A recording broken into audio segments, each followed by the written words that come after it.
Tonight's cozy reading is a quiet selection of poetry chosen for rest and gentle listening. This is a soft-spoken, uninterrupted reading. Now let's settle in and enjoy.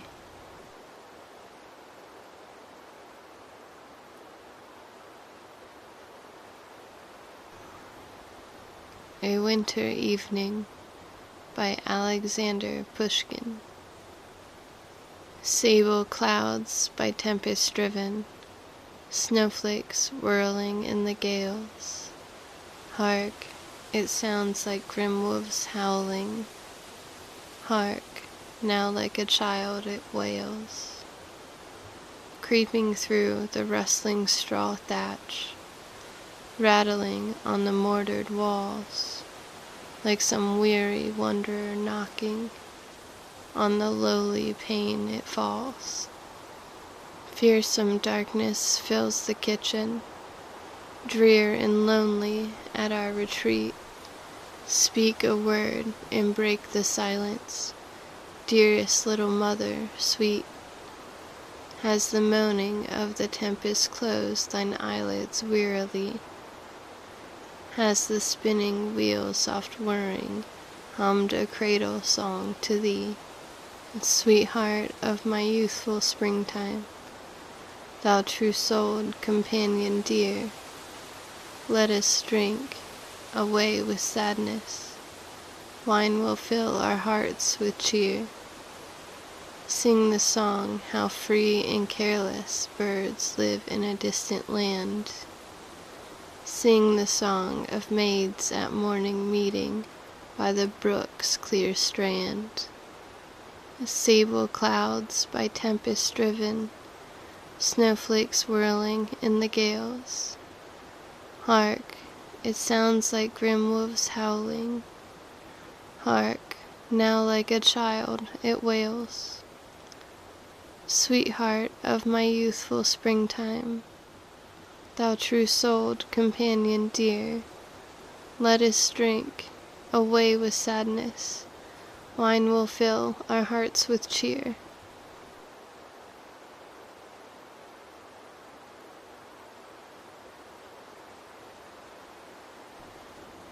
The Listeners by Walter de la Mare.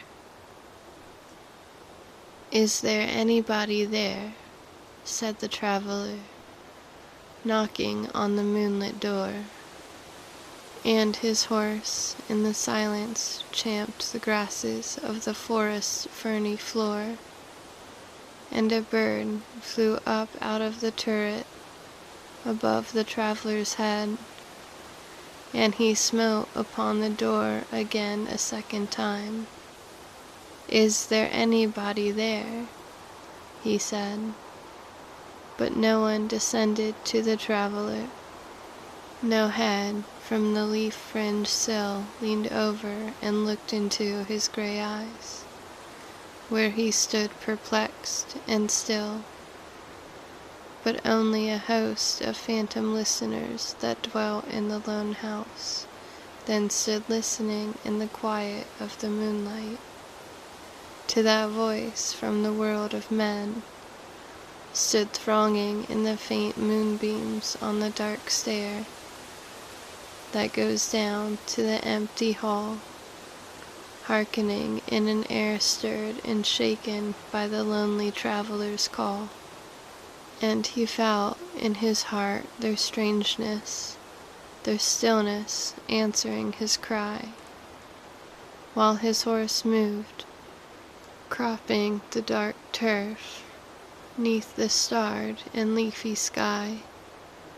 For he suddenly smote on the door even louder and lifted his head.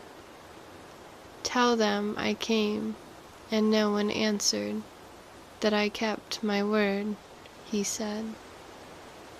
Never the least stir made the listeners, though every word he spake fell echoing through the shadowiness of the still house. From the one man left awake, aye, they heard his foot upon the stirrup, and the sound of iron on stone, and how the silence surged softly backward when the plunging hoofs were gone.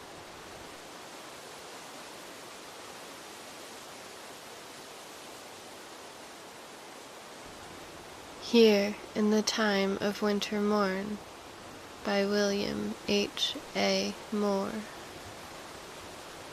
Here in the time of the winter morn, love, I see the sunlit leaves of changing hue burn clear against a sky of tender blue. Here in the time of the winter morn, love.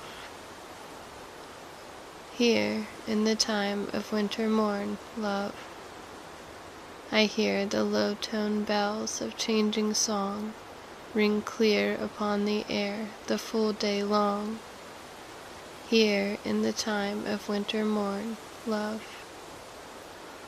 I hear the bells, I see the changing leaves, and one lone heart for summer silent grieves.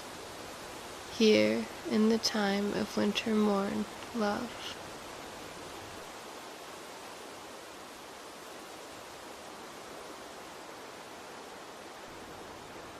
To Winter by Claude, McKay. Stay, season of calm love in soulful snows. There is a subtle sweetness in the sun. The ripples on the stream's breast gaily run.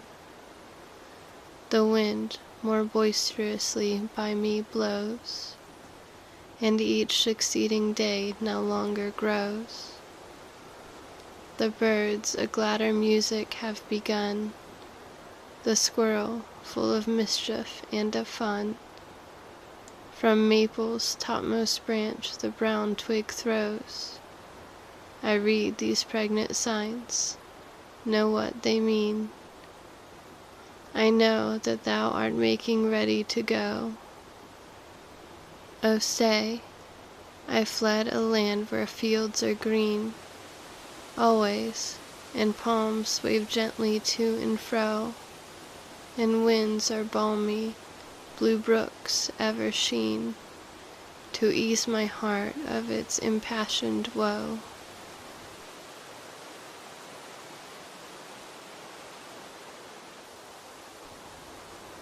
Immortal by Mark Van Duren.